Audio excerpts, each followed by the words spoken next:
Trivial kibble. The kibble that's trivial. Remember when PBS Kids looked at every other education show and said, what if we made a reality competition hosted by a chaotic orange dog? That was Fetch. Fetch or Ruffman. And somehow it worked. Premiering with 2006 Fetch, it took real kids, threw them into bizarre science, engineering challenges, and let an animated dog and approximately 3 brain cells host the whole thing. Ruff wasn't exactly the picture of professionalism. He constantly forgot what he was doing and panicked over everything, and usually made his assistant Blossom clean up his mess. Let's be real. He was always making a lot of mess. But that's kind of why I always loved him when I was younger. Honestly, peak television. The contestants built robots, investigated mysteries of design inventions, rescued wildlife, and accidentally learned physics without realizing that they were watching homework. It somehow tricked an entire generation into thinking that STEM was actually really cool. Matter of fact, if it wasn't for Fetch or Ruffman being on the television, I probably wouldn't have learned about physics and somewhat of math and somewhat about space and constellations. I've learned a lot about the solar system and space and all these physics stuff and just all because of Fetch or Ruffman. And honestly, hell yeah. It was a really good show back then.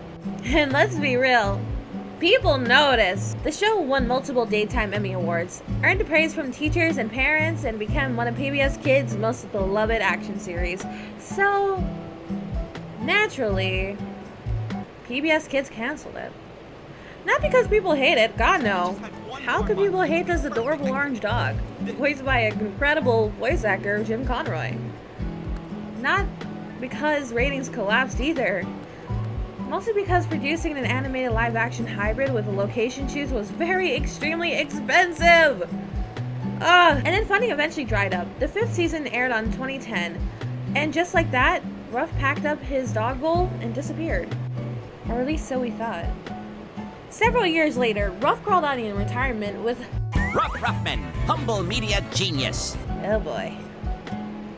Instead of sending kids across the country, Ruff suddenly became obsessed with the internet, teaching digital citizenship, online safety, spotting misinformation, protecting your privacy, and generally trying to stop kids from making terrible decisions online. Boy, I wish I knew about this sooner. Honestly, not the worst career change either. Then in 2017, The Ruffman Show! where kids sent Ruff science questions, and he answered them. With experiments of comedy, his usual level of absolute chaos. Fast forward in today though, and the humble media genius has evolved again. Ruff now talks about the artificial intelligence alongside his new AI savvy friend Lupin. Oh dear. But instead of saying AI will solve all your problems, the series actually encourages kids to think critically, fact check AI's answers, write better prompts, and remember that AI is a tool, not a replacement for your own brain. Which is surprisingly responsible. Especially coming from a cartoon dog, let's be real. Including with the one with 3 brain cells. Do we still think he has brain cells now, guys? Forget about the brain cells comment. But this is also someone who struggled to host his own TV show. So while Fetch may never get the reboot fans been asking for, Ruffman quietly adapted from teaching science experiments to teaching digital literacy in the age of AI. Honestly, I gotta say, as much as I do love Fetch, that's one impressive glow-up. Now, if you may excuse me, I'm still waiting for PBS Kids to explain why they canceled one of their best shows. Hey PBS! Could you please give me an answer?